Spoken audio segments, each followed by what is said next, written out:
ইমাম ইবনু রজব হাম্বলি রহমতুল্লাহ আলাই তার কিতাবের মধ্যে লিখছেন, প্রতিটা দিন, খেয়াল করে শুনেন, প্রত্যেকটা দিন দুনিয়াবাসীকে ডেকে বলে, হে দুনিয়াবাসী, আমি শুধু আজকের জন্যই, একবারের জন্যই পৃথিবীতে এসেছি, কিয়ামত পর্যন্ত আর আসবো না। হে দুনিয়াবাসী, আমারে নষ্ট করো না, বরবাদ করো না, আমারে কাজে লাগাও। এরপরে তাফসীরে আমরা পড়ছি, সন্ধ্যা যখন হয়, সন্ধ্যা মানে মাগরিবের ওয়াক্তে দিন শেষ হয়ে যায় না, কথা বলেন না, সূর্য যখন ডুবে যায় তখন রাত শুরু হয়, ঠিক কি না বলেন?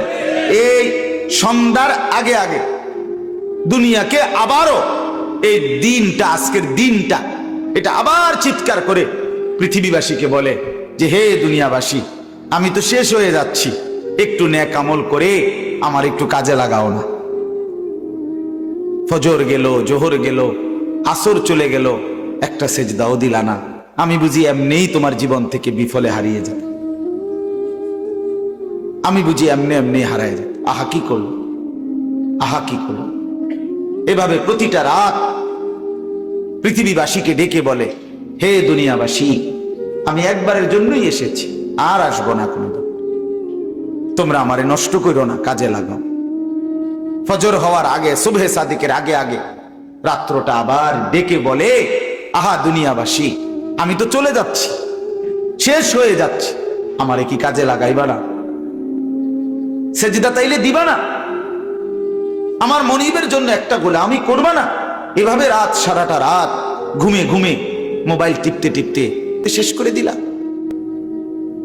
শেষ করে দিলা। আল্লাহ আমাদেরকে বুঝ দান করেন। আমার বাপ, আমার ভাই, আজকে আমি আপনাদের সামনে কোরআনুল কারীমের 9টা আয়াত ধারাবাহিক পড়ছি। এই 9 আয়াতের প্রথম কথা, প্রথম বক্তব্য, আমাদের হায়াতের গুরুত্ব দেওয়া। আমরা যেন সময়কে গুরুত্ব দিই, আমরা যেন হায়াতকে গুরুত্ব দিই। কেন? আল্লাহ তাআলা এখানে দেখাচ্ছে, আপনাকে শুনাইতেছি, এই এখন দেখাইতেছি আপনাকে।